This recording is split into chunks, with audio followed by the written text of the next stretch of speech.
Diabetes হয়েছে, ডাক্তারদের যন্ত্রণায় আর মিষ্টি খাইতে পারি না, তাই অনেক দিন পরে বাসায় কয়েকটা মিষ্টি তৈরি করলাম। এটা হলো রসগোল্লা, তারপরে হলো রসমালাই। অনেক দিন পর্যন্ত ডাক্তারদের থিওরি শুনতে শুনতে আর থাকতে পারলাম না, তাই সকালের নাস্তায় সেই রসমালাই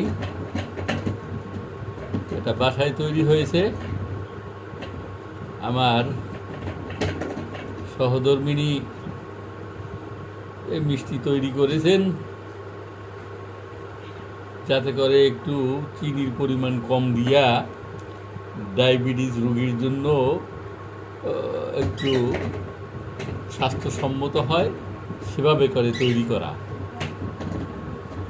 এদিকে রসগোল্লা ও ছানার পরিমাণ ঠিকমতো দিয়ে সমস্ত কিছু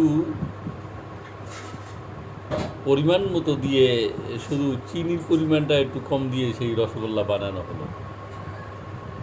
সকালের নাস্তায় থাকলো এই রসগোল্লা ছানা দিয়ে, আর সেই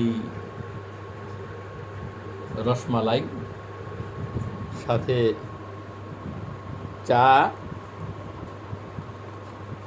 তো আজকের সকালে এ দিয়েই নাস্তা হলো। মনে হয়েছে যে সেই মিষ্টি দোকানে বসেই মিষ্টি খাচ্ছি। আর একটা কথা হলো যে অনেকেই বলবে যে এই রসগোল্লা খাইলেন, এ তো আপনার ডায়াবেটিস অনেক বেড়ে যাবে, ডাক্তারে তো না বলেছে। কিন্তু আসলে এখানে ছানার পরিমাণ বেশি, ছানা খেলে পরে শরীরের জন্য ভালো। তাই এই রসগোল্লা এবং এই যে রসমালাই পুরোটাই এই ডায়াবেটিস রোগীদের জন্য স্বাস্থ্যসম্মত করে বাসায় বানানো। আপনারা যারা ডায়াবেটিস রোগী আছেন তারাও বাসায় এরকম স্বাস্থ্যসম্মত করে বানিয়ে খেতে পারবেন। ধন্যবাদ আমার বন্ধুদেরকে।